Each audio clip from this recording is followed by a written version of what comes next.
kepada seluruh panitia dan peserta webinar sastra untuk mempersiapkan diri karena acara akan segera dimulai. Mohon untuk seluruh panitia dan peserta menonaktifkan mikrofonnya dan menyalakan kamera terlebih dahulu. Sebelum memulai acara, saya akan membacakan tata tertib webinar saya pada pagi hari. Tata tertib pelaksanaan webinar. 1. Akses Zoom akan dibuka 5 menit sebelum acara dimulai. 2.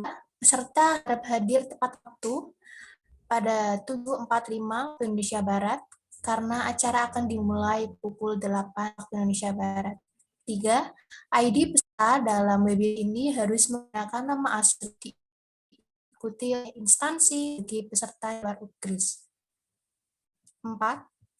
Peserta yang mendapatkan akses ke Zoom harus berpakaian sopan dan berperilaku sopan saat webinar dilaksanakan.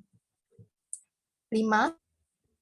Peserta diharapkan mematikan mikrofon, suara, mute selama webinar berlangsung. Nah, semua peserta yang mengikuti webinar sastra melalui Zoom dapat mengajukan pertanyaan dengan mengaktifkan fitur raise hand atau jika terkendala sinyal menulis nama, instansi, dan ringkasan pertanyaan melalui fitur komentar. 7. Pada sesi tanya jawab, link daftar hadiah akan dibagikan. Link tersebut hanya aktif selama 30 menit. Untuk itu, Assalamualaikum warahmatullahi wabarakatuh. Salam sejahtera untuk kita semua. Yang terhormat dan pengampu sastra program studi pendidikan bahasa dan sastra Indonesia, Ibu Pipit Gihanda Yani, SSMA, yang kami hormati Ketua Program Studi Pendidikan Bahasa dan Sastra Indonesia, Ibu Umu Latifah, yang kami hormati Ketua Umum Himpunan Mahasiswa Program Studi Pendidikan Bahasa dan Sastra Indonesia, Saudara Riko Arfadia, yang kami hormati Ketua Panitia Webinar Sastra, Saudari Haniha Eka Febriani. Tidak lupa pula segenap peserta dan panitia webinar sastra yang kami banggakan. Selamat datang dan terima kasih kami ucapkan kepada para peserta yang telah mengikuti acara webinar sastra pada pagi hari ini. Perkenalkan, saya Nayusra Gilobani sebagai pembawa acara pada webinar sastra Himpunan Mahasiswa Pendidikan Program Studi Pendidikan Bahasa dan Sastra Indonesia dengan tema kreativitas di masa pandemi. Puji syukur kami haturkan kepada Tuhan Yang Maha Esa atas rahmat dan hidayahnya sehingga pada kesempatan hari ini dapat bertatap muka via Zoom dalam keadaan sehat walafiat. Hadirin yang saya hormati, memasuki acara yang pertama adalah pembukaan. Marilah kita buka acara ini dengan bacaan basmalah. Bismillahirrahmanirrahim. Acara selanjutnya yaitu mendengarkan bersama lagu kebangsaan Indonesia Raya. Hadirin mohon duduk.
Acara selanjutnya yaitu laporan dari Ketua Panitia kepada Hanifah Eka Febrianti. Silahkan. Assalamualaikum warahmatullahi wabarakatuh. Salam sejahtera untuk kita semua.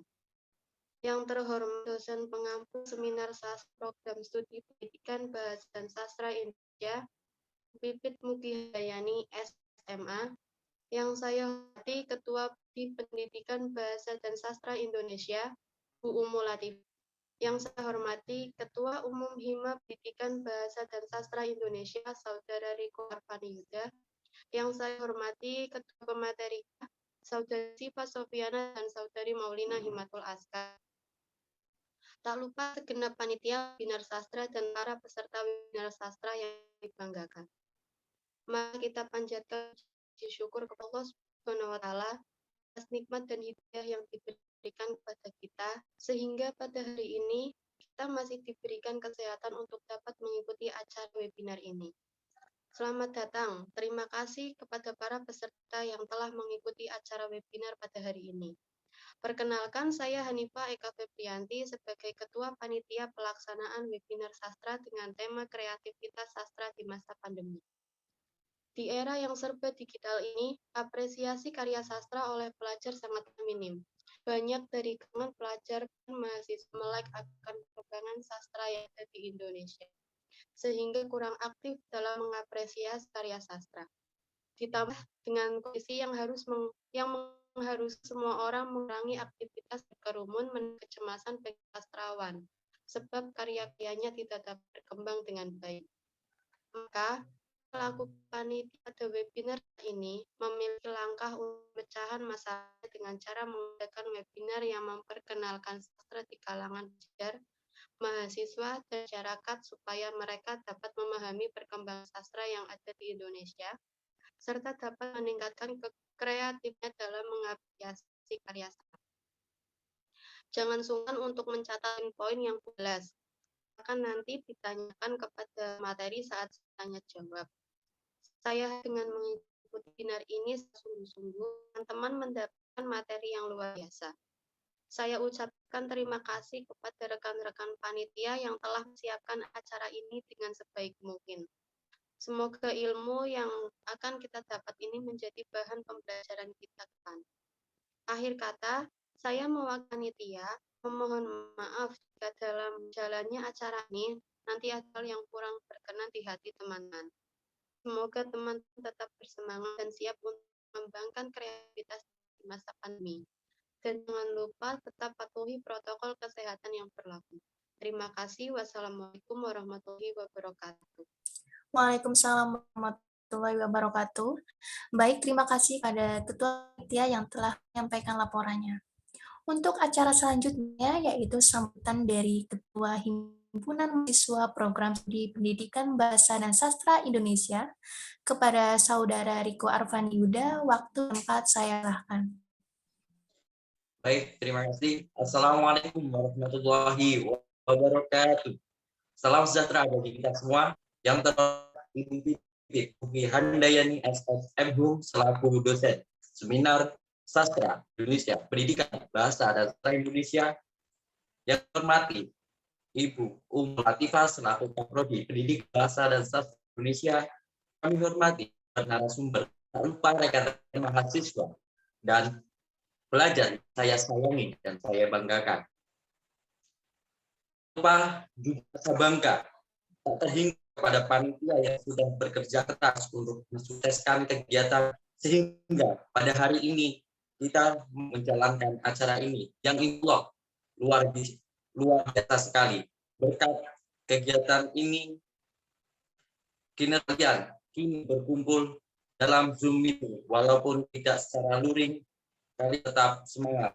Kalian adalah pahlawan tanpa tanda jasa.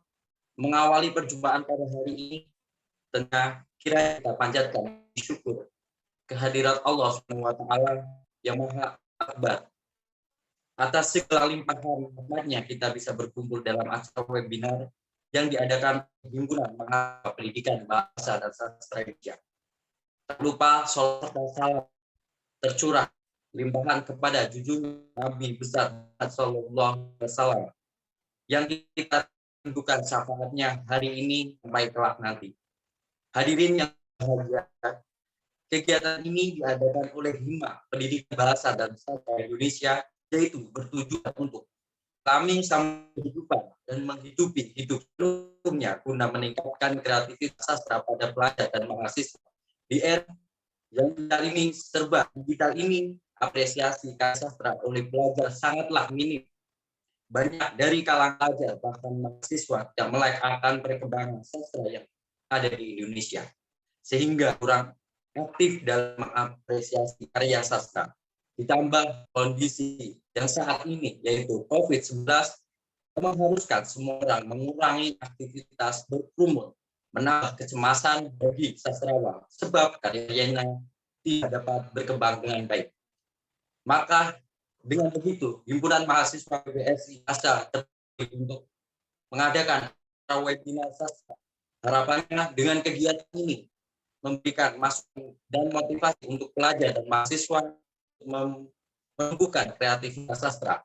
Sekian, hidup mahasiswa Indonesia, hidup rakyat Indonesia, PBSI Jaya. Sekian, wassalamualaikum warahmatullahi wabarakatuh.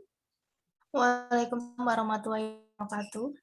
Terima kasih pada saudariku Arfia yang telah memberikan sambutannya. Untuk acaranya yaitu hutan akan disampaikan oleh Ketua Program Studi Pendidikan Bahasa Sastra Indonesia, Bu Umu Latif. Kepada Ibu Umfah, waktu dan tempat saya persilakan. Terima kasih. Assalamualaikum warahmatullahi wabarakatuh. Yang terhormat dosen pengampu mata kuliah Seminar Sastra Ibu Pipit Mugi Handayani SSMA. Yang saya hormati kedua pembicara kita yang luar biasa pada acara webinar ini, itu Mbak Sipa dan Mbak Mau, seluruh panitia serta seluruh webinar. Alhamdulillahirrahmanirrahim, puji syukur mari lanjutkan kepada Tuhan Yang Esa, karena berkat rahmat-Nya kita semua dapat bertemu kembali secara virtual dalam acara webinar sastra ini. Webinar sastra ini diambil dengan tema kreativitas sastra di masa pandemi. Ini tema yang sangat luar biasa. Sebelumnya, saya ucapkan terima kasih kepada seluruh panitia karena telah mengadakan acara ini. Tidak lupa juga terima kasih seluruh peserta webinar, karena meski di masa seperti ini masih tetap semangat mencari dan menggali ilmu.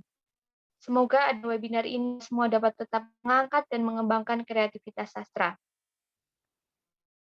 Di sini saya tidak akan berbicara panjang lebar karena tentunya kalian sudah menunggu-nunggu inti dari acara webinar ini. Maka dengan bacaan basmalah saya nyatakan webinar ini dibuka.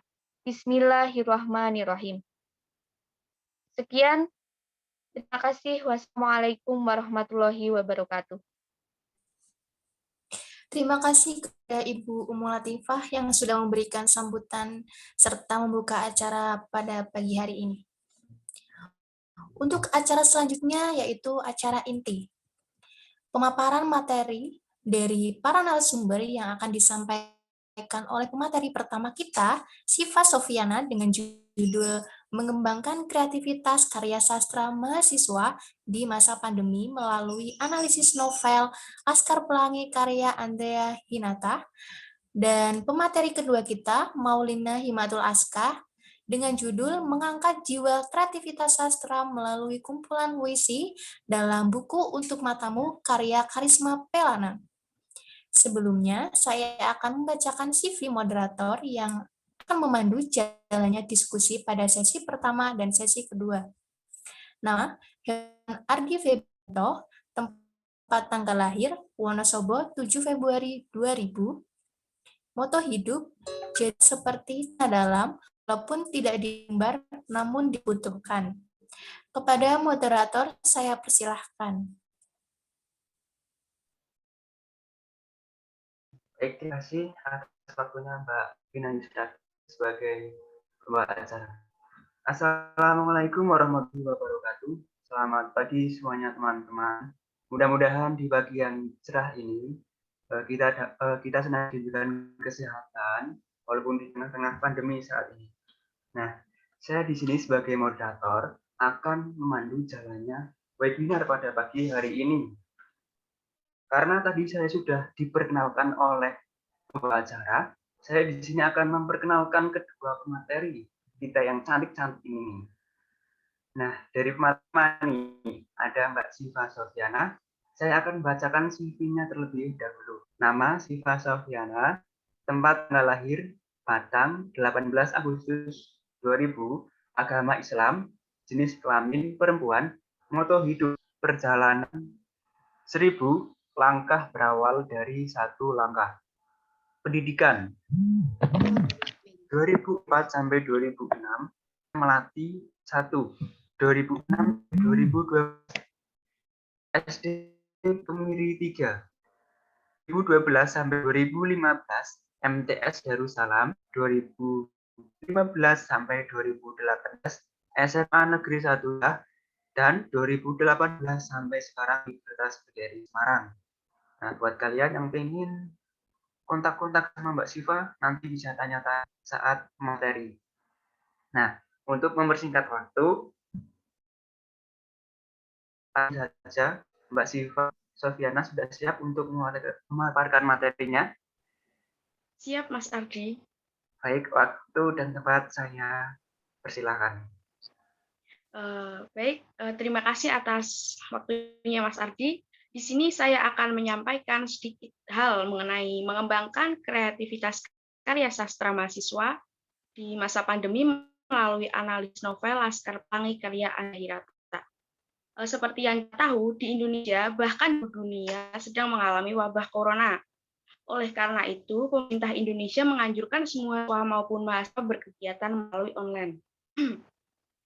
Nah, lalu kita sebagai mahasiswa, apa saja sih yang dapat kita lakukan agar bisa memanfaatkan pandemi ini sebagai ajang untuk mengembangkan kreativitas karya sastra? Nah, salah satunya dengan cara menganalisis sebuah karya sastra berupa novel yang berjudul Laskar Pelangi karya Andrea Hirata. Andrea Hirata ini merupakan sosok yang berasal dari Pulau Belitung, Provinsi Bangka Belitung.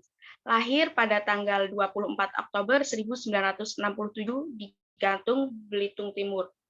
Hirata memulai pendidikan tinggi dengan gelar di bidang ekonomi dari Universitas Indonesia. Meskipun studi mayor yang diambil Andrea adalah ekonomi, ia amat menggemari sains, fisika, kimia, biologi, astronomi, dan sastra. Andrea mengidentikan diri sebagai seorang akademisi dan backpacker. Hirata merilis novel Laskar Pelangi pada tahun 2005. Novel ini ditulis dalam waktu 6 bulan berdasarkan pengalaman masa kecilnya di pendidikan bagi anak-anak di salah satu pulau terkaya di dunia. Novel ini menghasilkan trilogi novel, yakni Sang Pemimpi, Eden Sor, dan Maria Mahkarko. Hal inilah yang menjadi sesuatu yang menarik untuk dianalisis sebagai pengembangan kreativitas karya sastra di masa pandemi ini. Jadi, analisis karya sastra itu apa sih? Nah, analisis karya sastra merupakan bagian dari kegiatan apresiasi sastra. Tujuan analisis karya sastra antara lain meningkatkan pemahaman terhadap karya sastra itu sendiri. Dengan melakukan kegiatan analisis, pembelajaran sastra diharapkan dapat mencapai tujuan apresi. Slide sebelumnya, Mbak Farah. Tapi mengapa sih menganalisisnya menggunakan novel Laskar Pelangi? Nah, karena pada novel Laskar Pelangi ini kita di dalamnya terdapat banyak aspek serta nilai-nilai yang bisa kita hubungkan, kita ambil hikmahnya dengan kehidupan saat ini. Nah, lanjut, Mbak. Itu ada beberapa aspek dalam analisis novel Laskar Pelangi. Yang pertama ada tokoh atau penokohan. Beberapa tokoh penokohan dalam novel Laskar Pelangi itu yang pertama tokoh Ikal. Ikal adalah tokoh aku dalam cerita ini. Ia hadir dari cerita, ceritakan semua kisah yang terjadi dalam Laskar Pelangi. Ikal adalah anak yang selalu ingin tahu. Ikal selalu menjadi peringkat kedua dalam kelas. Ia minat pada sastra, terlihat dari kesehariannya senang menulis puisi. Kemudian yang kedua ada tokoh Lintang. Lintang adalah anak jenius yang selalu mendapatkan tingkat 1. Lintang telah menunjukkan minat besar untuk bersekolah semenjak hari pertama berada di sekolah. Ia selalu aktif di dalam kelas dan memiliki cita sebagai ahli matematika. Kemudian ada tokoh Mahar. Mahar digambarkan sebagai pria tampan, bertubuh kurus, dan memiliki bakat dan minat besar pada seni. Kemudian ada Bu Muslimah. Bu Mus adalah salah satunya guru perempuan di sekolah Muhammadiyah. Dia adalah ibunda guru di Laskar Pelangi. Wanita ini dan merupakan guru yang paling berharga bagi mereka. Kemudian ada tokoh Flo. Flo berbeda dengan tokoh-tokoh yang lain. Flo adalah anak orang kaya yang tomboy dan terobsesi dengan dunia gelap. Ia pindah ke sekolah Muhammadiyah karena ingin dekat dengan Mahar dan menjalankan hobinya tentang dunia gelap bersama Mahar. Dia pun adalah tokoh terakhir yang muncul sebagai bagian dari Laskar Pelangi. Nah, yang terakhir ada tokoh tambahan. Tidak lengkap jika sebuah cerita hanya dihuni oleh tokoh-tokoh utama. Ada beberapa tokoh tambahan yang diciptakan oleh pengarang untuk membantu para tokoh utama sehingga membuat cerita dalam berkembang. Tokoh tambahan atau tokoh bawahan tidak berperan penuh dan hanya sesekali muncul dalam cerita lengkap membantu tokoh utama. Dalam setiap novel terdapat banyak tokoh tambahan. Dalam hal ini, penulis mengangkat beberapa tokoh tambahan yang berperan penting dalam alur cerita ini yang akan dikaji. Kemudian ada aspek yang kedua, yaitu status sosial. Interaksi sosial adalah kunci dari semua kehidupan sosial. Tanpa interaksi sosial, tidak akan adanya kehidupan bersama.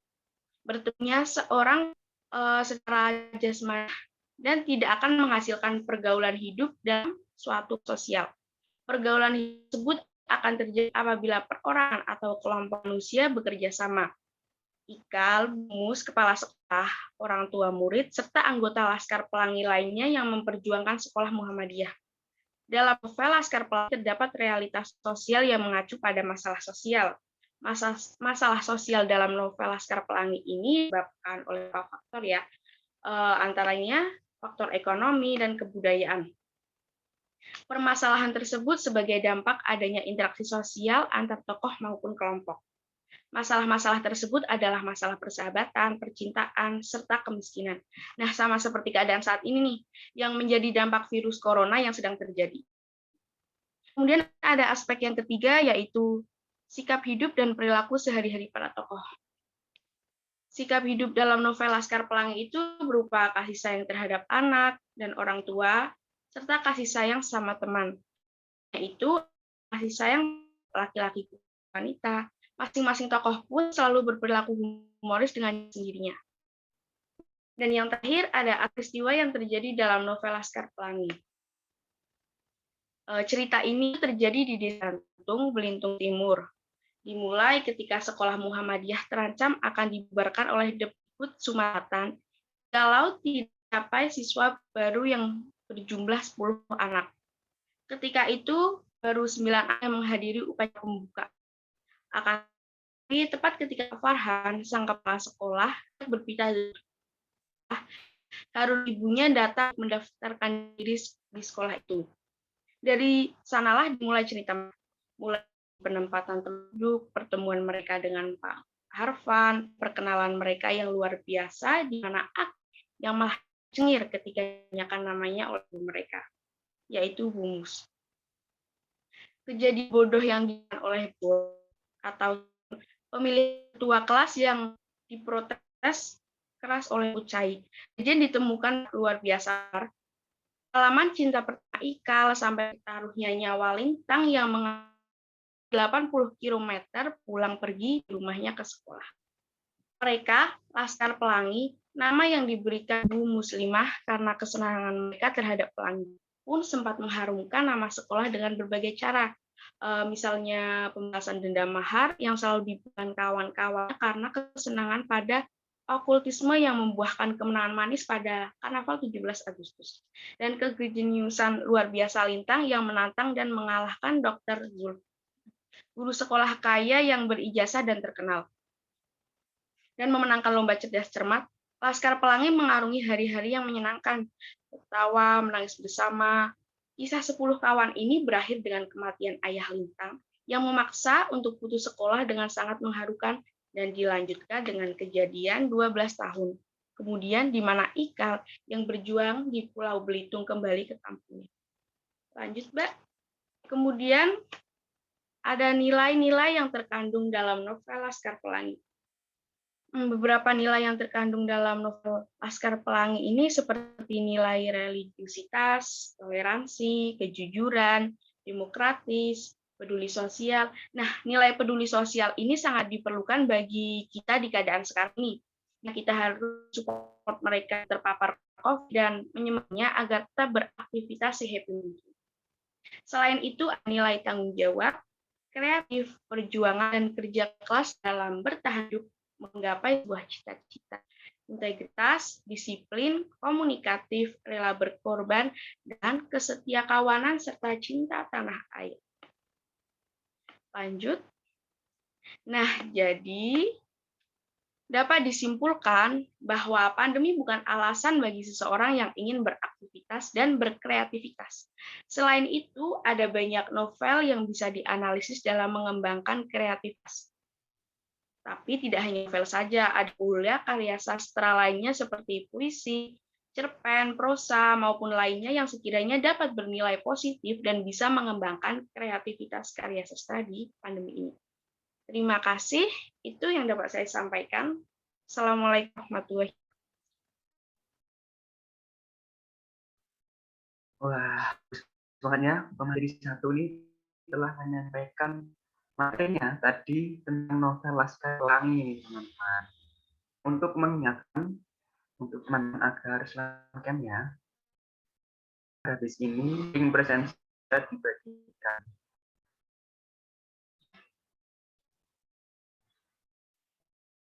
Kemudian, untuk mempersingkat waktu, lanjut ke pemateri kedua.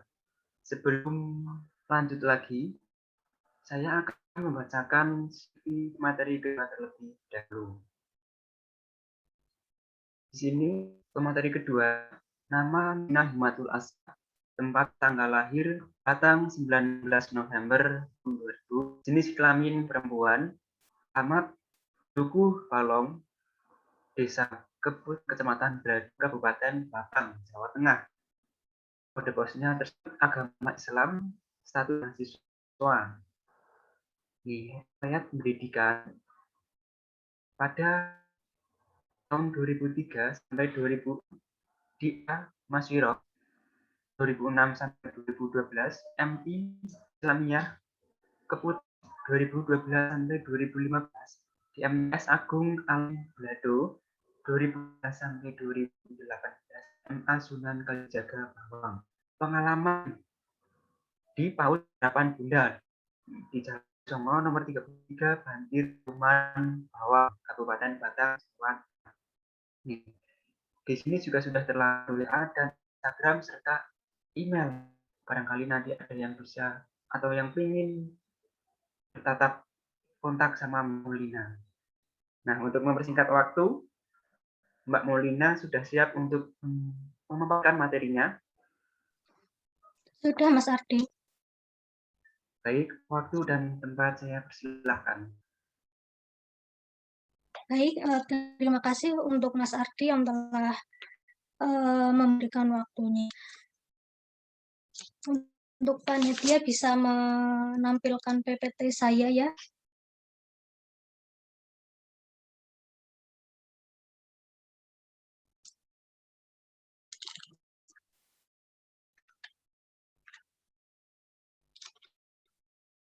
Oke, sudah terlihat ya PPT-nya.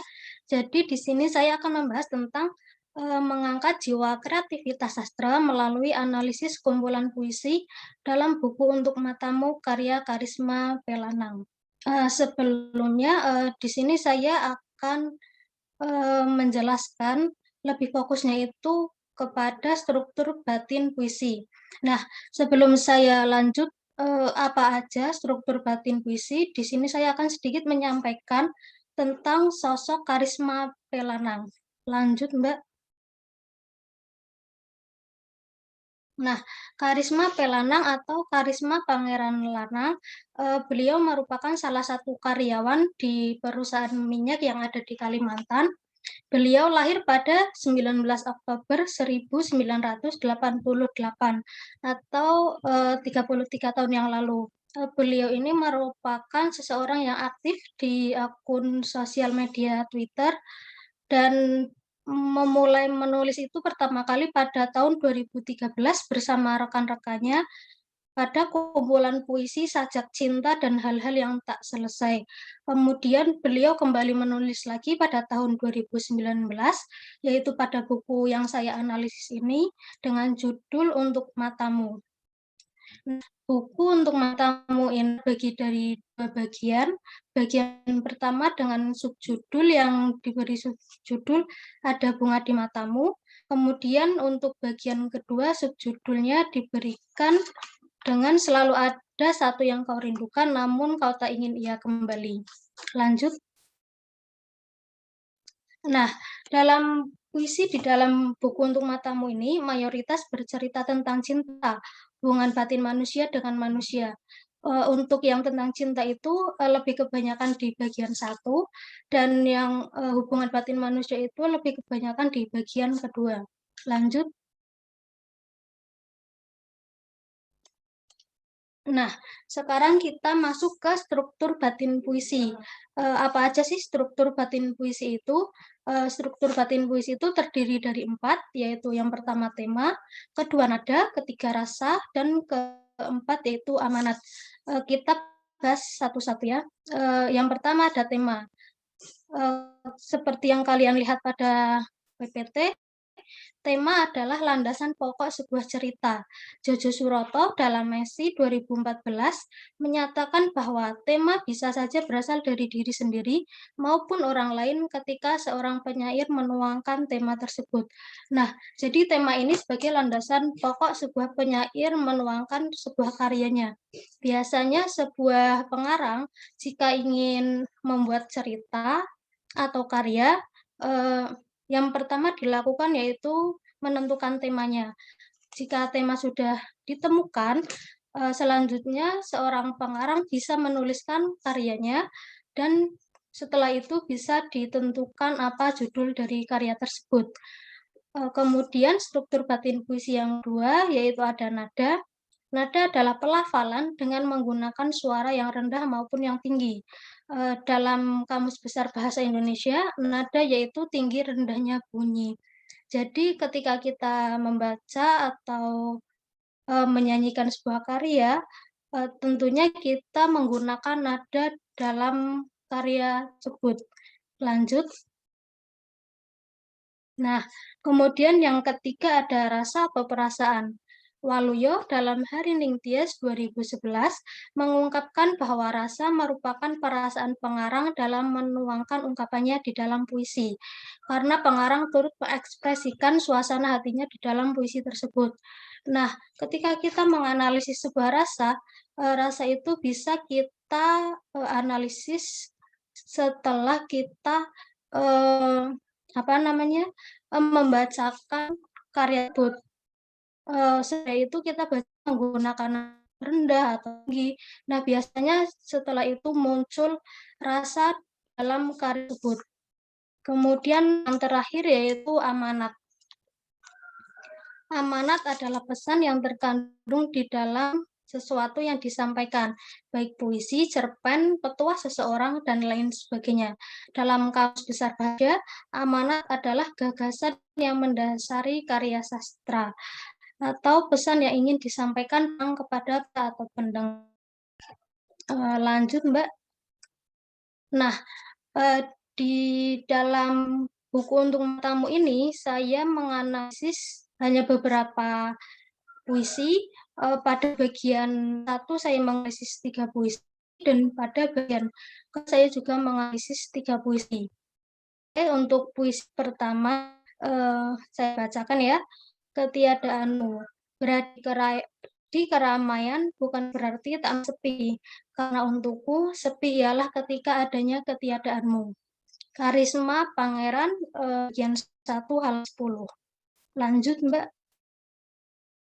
Nah, untuk tema ada puisi pertama yang saja saya bacakan yaitu temanya itu perasaan sepi atau kasih sayang seseorang dengan mengungkapkan rasa sepinya ketika seseorang itu tanpa adanya kekasih yang sayangi.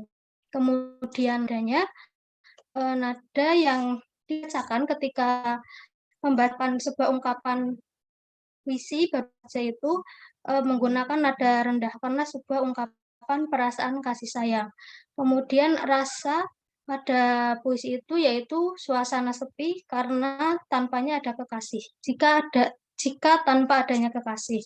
Kemudian amanat yang disampaikan atau yang terkandung dalam puisi tersebut yaitu orang yang disayangi itu sangat berarti dalam kehidupan seseorang. Lanjut. Nah, untuk puisi kedua yaitu dengan judul Kecuali, sebadai apapun aku akan pulang. Ia takkan membuatku runtuh, kecuali air matamu yang jatuh. Karisma Pangeran, bagian 1, halaman 37. Lanjut. Untuk temanya sendiri, yaitu saya mengambil tema seseorang itu menjadi sebuah kekuatan untuk orang lain. Kemudian nadanya itu pengarang menggambarkan dengan nada untuk bagian bait pertama mungkin bisa menggunakan nada keras atau lebih tinggi dibandingkan kepada yang kedua. Kemudian rasanya itu perasaan sedih. Kemudian amanat yang terkandung dalam puisi kedua baru saja yaitu jika seseorang sudah sayang, ia tak akan rela melihat kekasih menangis. Jadi tidak bisa melihat orang yang disayanginya itu bersedih atau menangis. Lanjut. Puisi ketiga yaitu Selalu. Bintang jatuh dan mungkin berputar dan masih aku menyayangimu dan itu selalu. Karisma Pangeran, bagian 1, halaman 95. Untuk tema pada puisi ketiga, pada bagian ini yaitu kisah yang seseorang itu sepanjang itu. Kemudian nadanya yaitu lemah lembut. Rasa pada puisi ketiga ini yaitu perasaan kasih sayang seseorang. Dan amanat yang terkandung dalam puisi ketiga ini itu bahwa seseorang jika sudah menyayangi seseorang itu akan sepanjang waktu, tidak hanya dalam 1 bulan, 1 minggu, itu tidak. Kemudian lanjut. Nah, untuk puisi keempat ini saya sudah memasuki untuk puisi pada bagi 2 di buku Untuk Matamu. Jangan rela jatuh demi seseorang yang tak mempedulikanmu. Ingat, ibumu sudah susah payah mengajarimu berdiri dan berjalan. Karisma Pangeran bagian 2 halaman 127. Untuk tema puisi keempat yaitu secara garis besar saya mengambil tema puisi itu sebuah nasihat atau pengingat untuk kita mencintai diri kita sendiri. Kemudian nadanya itu nada belas kasih bisa dibacakan dengan nada rendah. Kemudian rasa yang muncul pada puisi barusan itu yaitu sebuah ungkapan atau nasihat untuk seseorang. Kemudian amanat yang terkandung dalam puisi yaitu kita itu harus mencintai diri kita sendiri. Secinta apapun kita terhadap seseorang, jika seseorang itu tidak memperdulikan kita, ya kita tidak perlu bersedih. Karena yang paling penting itu kita harus mencintai diri kita sendiri. Lanjut. Nah, untuk puisi kelima yaitu dengan judul Ingat. Yang kau benci takkan pernah bisa menghancurkanmu. Ingat, yang paling bisa menghancurkanmu ialah ia yang cintai.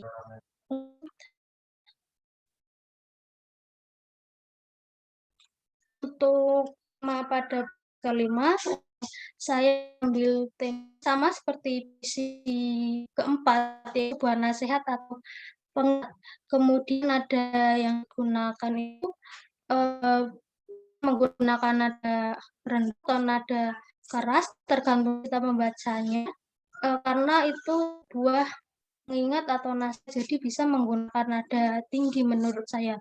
Kemudian rasa dapat kita katakan bahwa pada puisi kelima ketika pembaca membaca puisi kelima tersebut, yaitu pembaca dapat merasakan bahwa itu merupakan bisa saja puisi sedih. Kemudian amanat yang terkandung yaitu justru orang-orang yang bisa menyakiti kita itu adalah orang-orang yang kita percayai, orang-orang yang kita cintai, bukan musuh kita, seperti itu. Lanjut. Nah, untuk puisi terakhir yang saya analisis yaitu dengan judul Lepaskan, ia yang tak ingin dipertahankan. Jangan berpikir kamu kehilangan dia, dia yang kehilangan kamu. Lanjut. Nah, untuk puisi 4, 5, dan 6 ini saya ambil tema sama, semuanya itu berupa nasihat atau pengingat. Kemudian nadanya itu juga sama, bisa nada keras atau nada tinggi ketika kita membacanya. Dan rasa yang dapat kita rasakan yaitu perasaan sedih bisa karena kita diingatkan tentang sesuatu. Kemudian amanat yang terkandung dalam puisi yaitu jika orang ingin pergi dari kehidupan kita, kita tidak perlu takut kita kehilangan dia, karena orang tersebut yang akan rugi karena telah kehilangan orang yang dengan menyayanginya. Lanjut, Mbak. Untuk kesimpulan saya, pada bagian 1 ada buku kumpulan puisi untuk matamu ini, bagian 1 ini lebih ke menceritakan tentang ungkapan rasa kasih sayang seseorang. Kemudian untuk bagian kedua, secara garis besar itu menceritakan tentang sebuah nasihat atau pengingat untuk seseorang. Mungkin itu yang dapat saya sampaikan.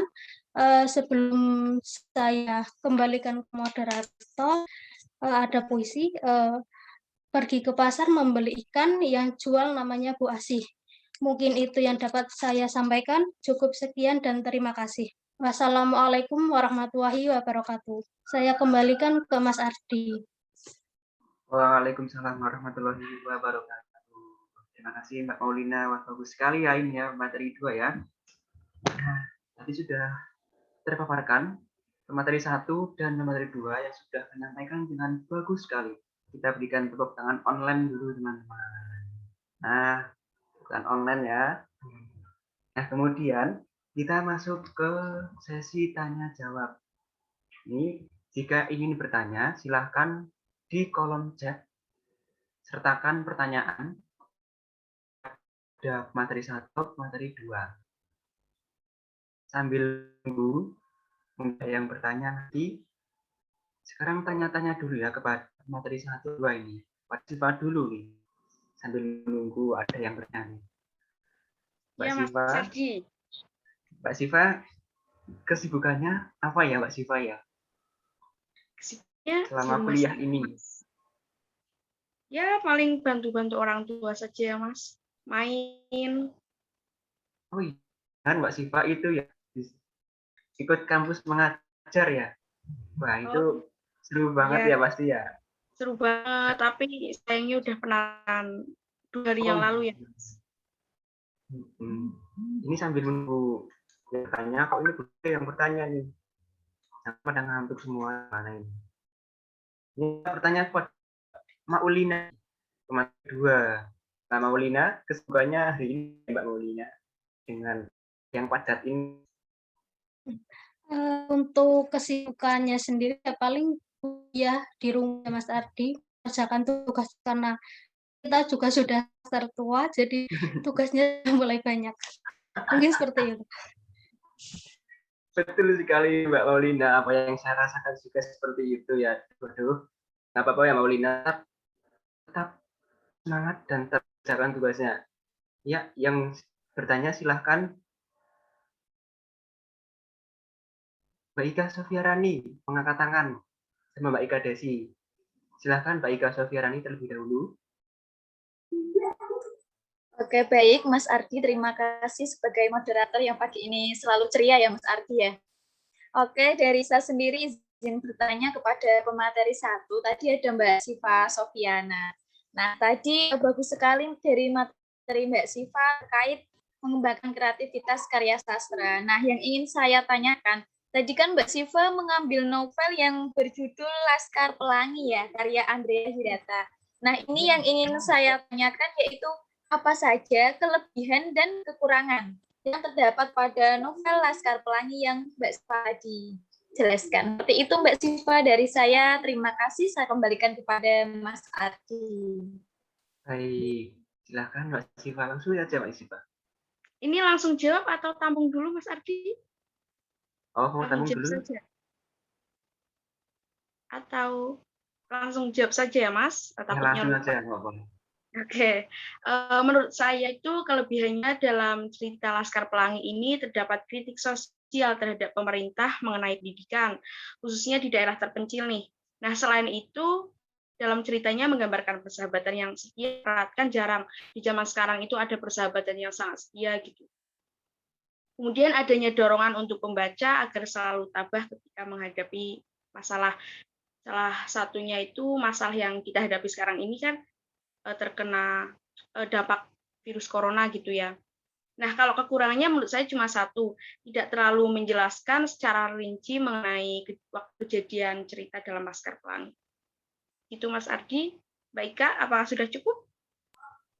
Oke, baik. Terima kasih Mbak Siva, sudah cukup begitu jelas. Terima kasih. Bagus sekali nih. Kemudian lanjut ke pertanyaan kedua. Tadi ada Mbak Eka Desi nih yang pakai masker nih. Silakan Mbak Eka Desi. Oh ya, terima kasih Mas Ardi sebagai moderator. Saya izin bertanya kepada pemateri 2, yaitu Mbak Maulina Himatul Aska. Mungkin dari yang disampaikan tadi, bisa diberikan contoh yang lain mengenai analisis puisi yang ada di buku untuk matamu selain yang sudah dipaparkan tersebut, Mbak Maulina. Terima kasih.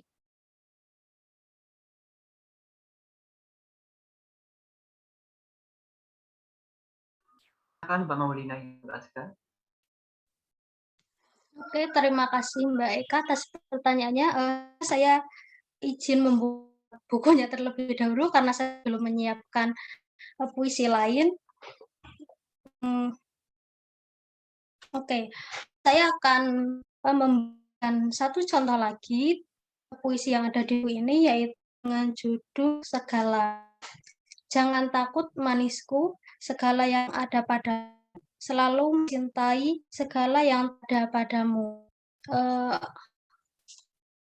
Eka, apakah juga analisisnya? Oh iya, Mbak Maulina, perlu sekali. Oke, untuk analisis puisi yang saya bacakan, saya mengambil tema sebentar. Sama seperti si pada bagian satu lainnya atau di 1, 2 yang tadi sudah saya paparkan, tema sini itu yaitu ungkapan sebuah rasa sayang seseorang. Kemudian nadanya menggunakan nada rendah. Kemudian ada rasa yang saya rasakan ketika mempuisi ini yaitu rasa bahagia atau terharu karena seseorang mencintai dengan apa adanya. Kemudian amanat yang disampaikan yaitu kita mencintai seseorang, kita jangan takut kekurangan kita, karena biasanya seseorang itu jika sudah mencintai harus satu paket, yaitu maupun kelebihan atau kekurangannya harus diterima. Mungkin seperti itu. Terima kasih atas jawabannya. Sama-sama. Nah, tadi ya udah dijelasin sama Mbak Maulina bahwa tadi adalah puisi cinta-cinta. Kemudian lanjut lagi. Ini dari tadi Mbak Lilis angkat tangan ini. Kasihan sampai nanti ya. Silakan Mbak Lilis.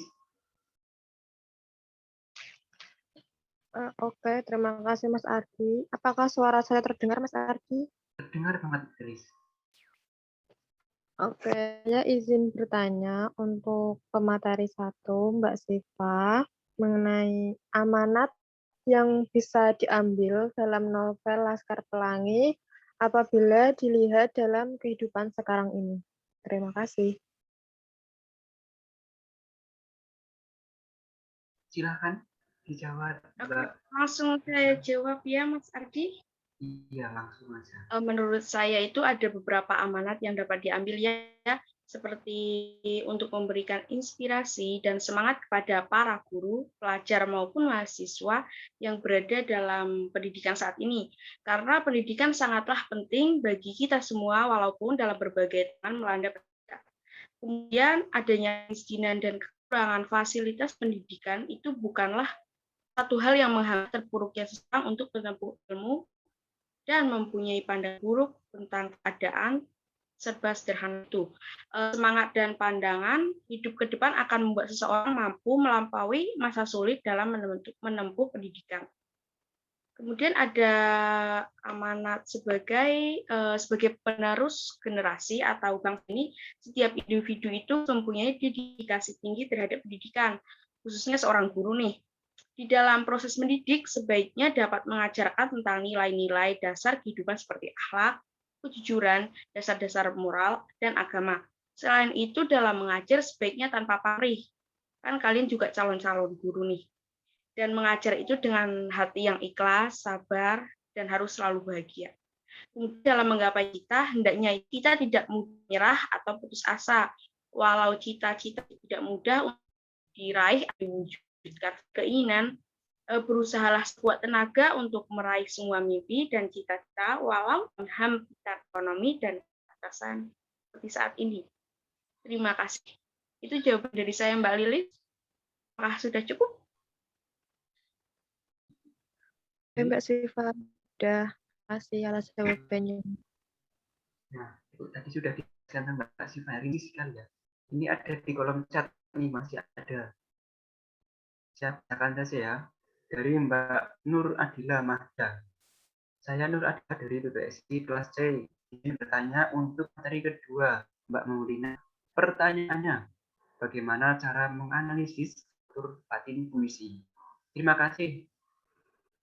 Kan Mbak Maulina langsung aja dijawab. Oke, terima kasih pertanyaannya Mbak Dia.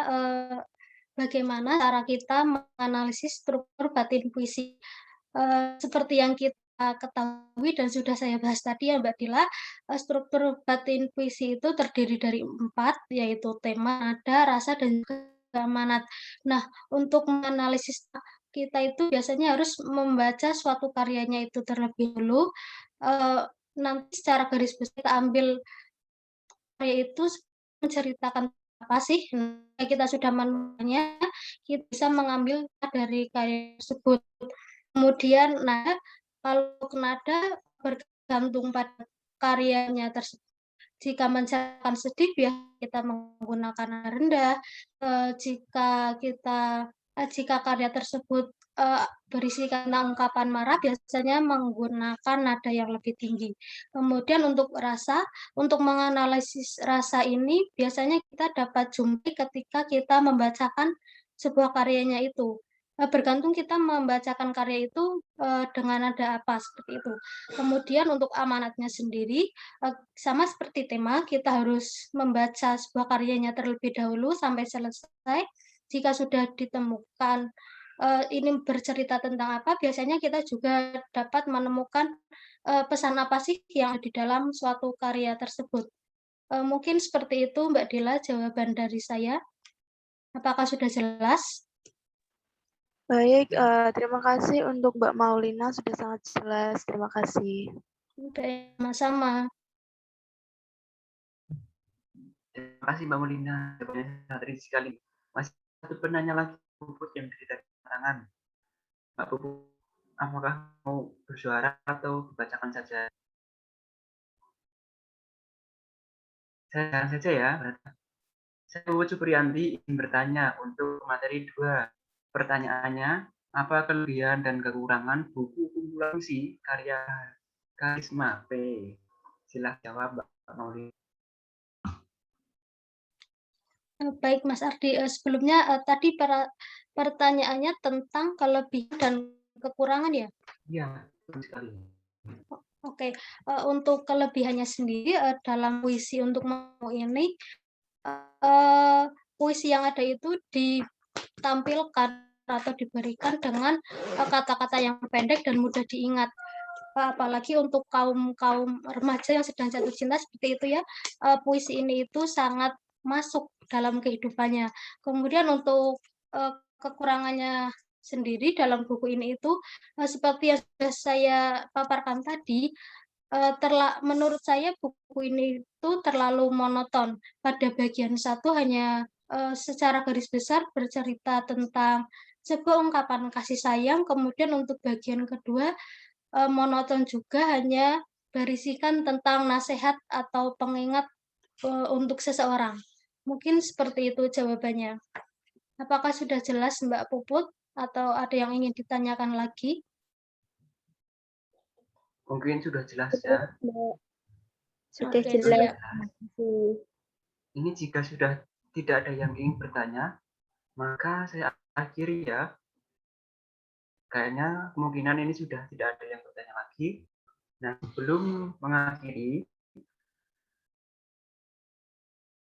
saya sebagai moderator minta maaf apabila ada kesalahan dalam tutur ataupun kelakuan saya.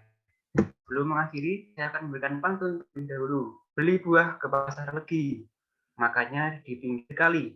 Cara sastra, pandemi, enaknya sampai. Nah, terima kasih, cukup dari saya. Assalamualaikum warahmatullahi wabarakatuh. Saya kembali ke sebuah acara.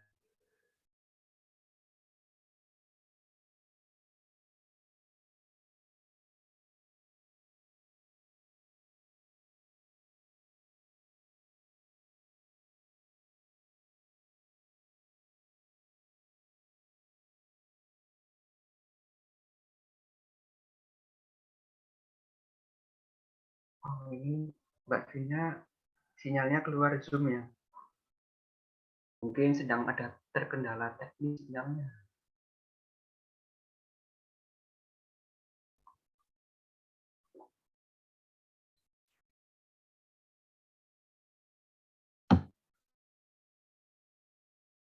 Ini sedang Mbak Vina berusaha ke lagi. Nah,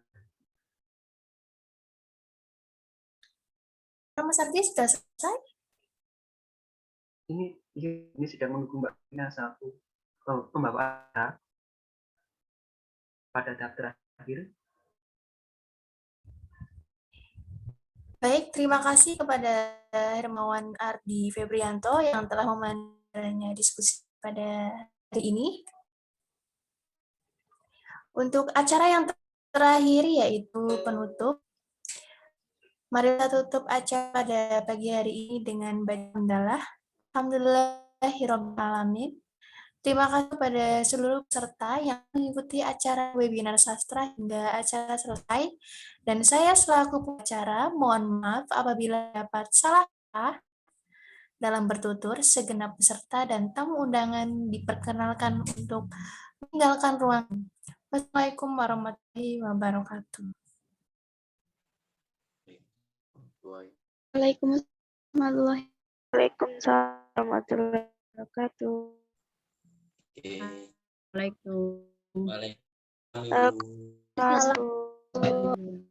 Maaf ya, Bu Bibit tidak sejak pagi kurang sehat.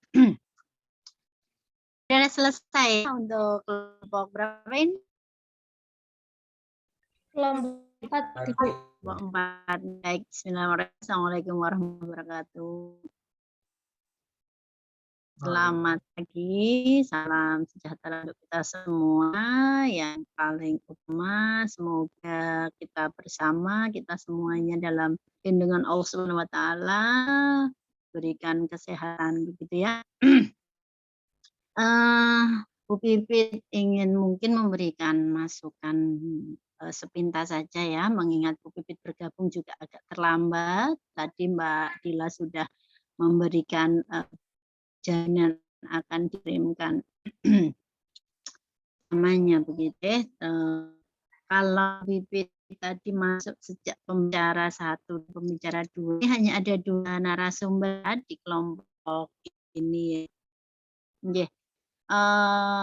Menurut Bu Bibi sejak tadi mencermati apa yang disampaikan dengan sesi tanya jawab sampai dengan diakhiri, alhamdulillah tidak dalam rangka membingungkan, tetapi sudah Mungkin persiapannya bisa jadi belajar dari yang kemarin atau memang disiapkan jauh-jauh lebih istilahnya lebih matang begitu, karena apa yang disampaikan sebagai narasumber yang pertama dan yang kedua sudah memiliki jiwa jiwa retoris bagus, penyampaiannya juga sudah gitu ya, karena perasaan materi itu bisa dilihat ketika menyampaikan sesuatu dengan ide, bukan ngawur atau bukan pede tanda kutip asal menyampaikan sesuatu tapi sudah dipersiapkan gitu ya, termasuk tadi moderator Mas juga sudah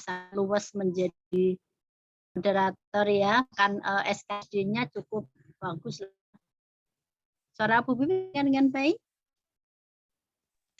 Dengar. Mas Haji kan tadi sebagai moderator sempat juga menyapa kalau Bu Bibit sebutkan ya akrabin sumber begitu sampai tanya-tanya keseharian gitu ya sambil nunggu. Jadi hidupkan sudah lumayan ya.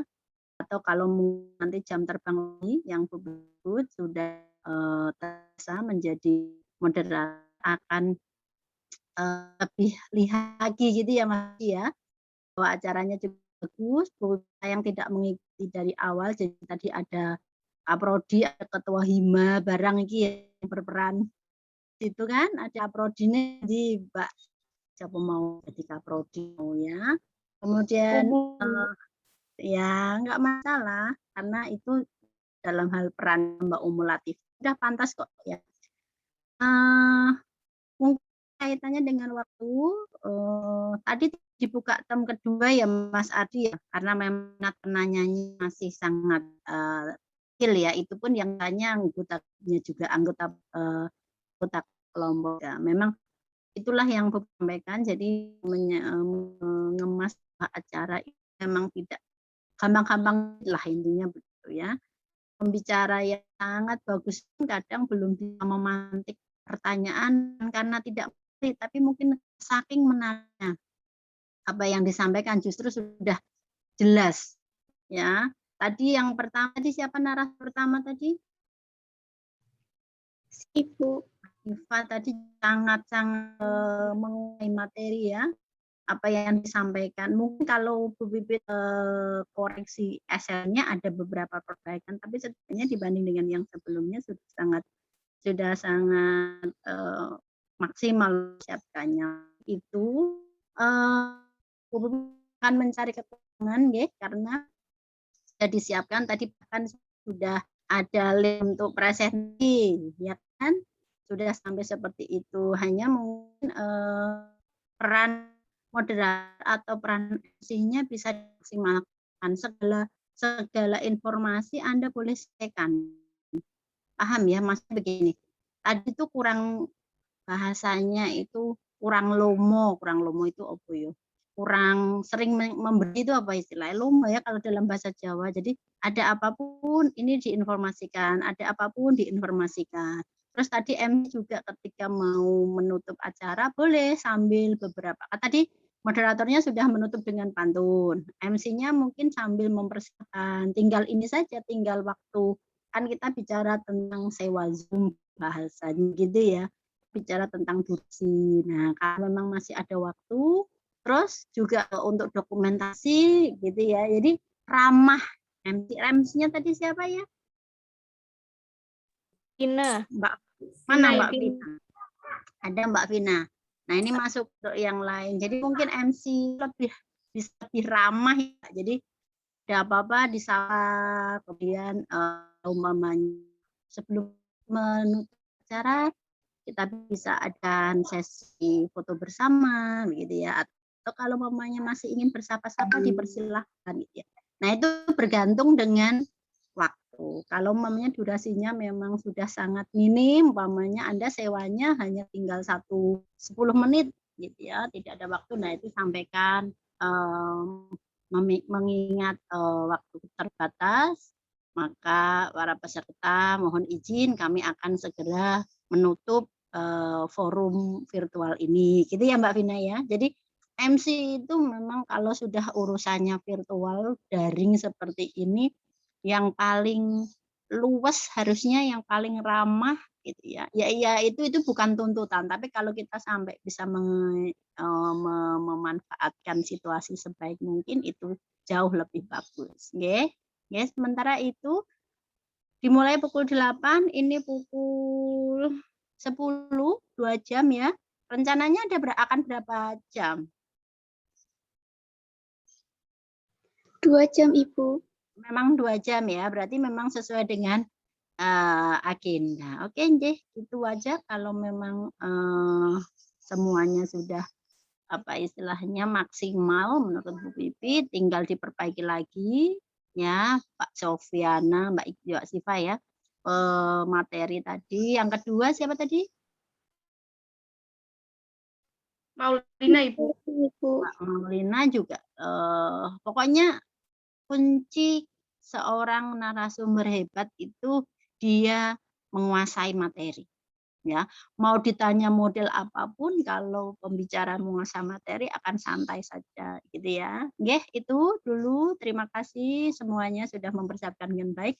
Jumpa lagi nanti dengan kelompok yang lain, begitu ya. Tetap terus, tetap ikhtiar maksimal. Yang paling penting selalu bahagia ya, biar imunnya selalu bagus. Gitu, nggih.